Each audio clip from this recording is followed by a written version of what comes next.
Today I'm going to talk to you guys about how to build an event photography portfolio if you've never really shot events professionally. It is that double-edged sword. You need a portfolio to get work, but you need work to build a portfolio.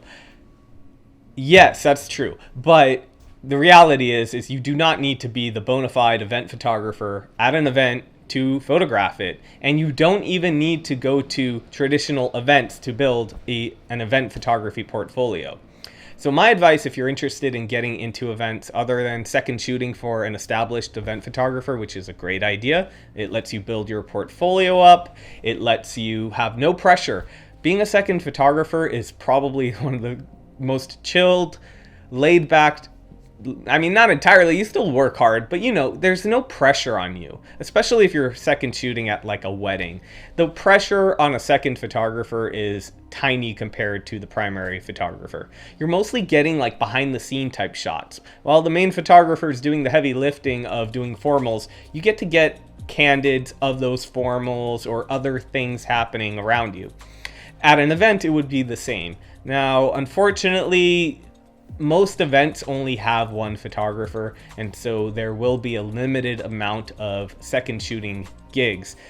But if you want to go that route, what I recommend is messaging every event photographer in your city and hoping a few of them get back to you. Now, don't just call, don't just email. What I would do is email and then follow up with the call. You really have to go the extra mile, and don't waste your time emailing people unless you're serious. If you're serious about it, you will call them. So that's one way. The other way is to really start photographing things in your daily life. It does not have to be a traditional event. It could be, I live in Los Angeles, and when I want a lot of bang for the buck, meaning I want just tons of things to document. I don't want to have to walk 10 miles a day doing street photography to get a few shots. I just want tons of things happening in front of me, and it's like a shooting spree, right? I shouldn't say that. But I go to Venice Beach. I love the Venice drum circle. So many people have photographed it, but I don't care. It's not about photographing, hey, here's the Venice drum circle. I go to capture authentic moments, all these natural highs that people are experiencing, and I can document that, and a lot of it. I've shot rolls there in which 36 out of 36 frames were fantastic keepers, and I have a lot of success. So you can do that. You can go to festivals, shows, concerts. If you have a good telephoto lens, you don't need to have special access to get good shots of a band playing. So I'm trying to relate it to some of the stuff I've done, and I've been doing this for a really long time, and I did not build my portfolio that way, but this is what I would have done if I started over. I started with weddings, and so I kind of had a foundation, and then I started picking up event jobs, and eventually I moved into corporate work. You get one or two, you put it on your website, you get lucky maybe shooting that one or two, and that leads to more. But I really recommend you guys take ownership over this, and you don't wait for the work to come. If you want to shoot corporate events, bring your camera to corporate-like events. One thing you can't really do is rely on hiring models or photographing friends, because event photography isn't really going to be like portrait photography. You do shoot portraits at an event, and you can kind of incorporate a few of those into your portfolio. If you want to show that you're able to photograph people dancing, you don't need to wait to shoot an event with dancing. Go out to a club, go out to a bar and photograph people dancing.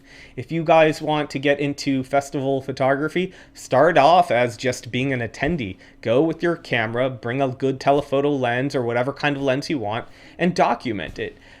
Event photography is really no different than photojournalism or street photography. You're just mostly being paid to do it.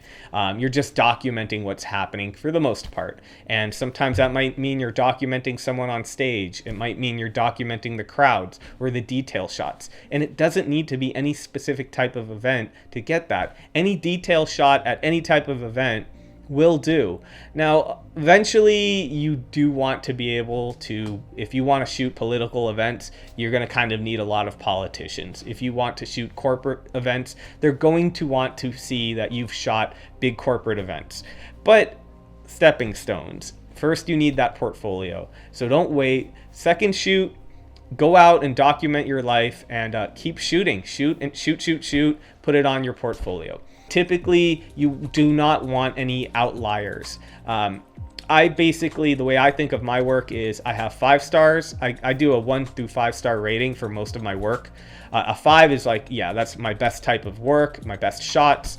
It's a no-brainer that goes on my website. A 4 is very likely to go on my website, but not necessarily. For example, if it's not going to benefit the type of work I want, like if it's not geared toward the type of work I do, but it's a 4, I'm not just going to throw it on my website. It has to fit. 3s are not going to make it onto my website unless I need that shot.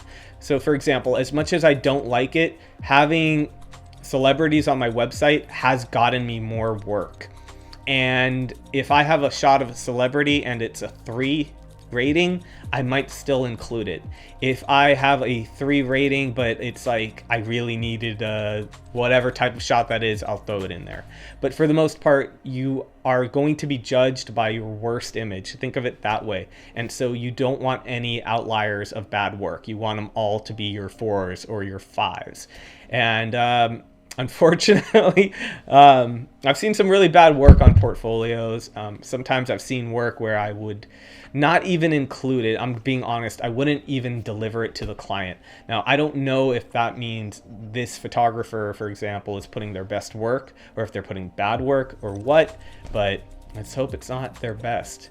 So I'm going to continue making these videos in which I go into more detail on the subjects I covered in my first event photography guide, and eventually I will have part 2 coming out. Keep watching. I really hope this helps you guys on your photographic journey. If you guys want additional help from me, please consider becoming a Patreon. It really helps me grow this channel. It helps me help you further more than I can do by you just watching these videos.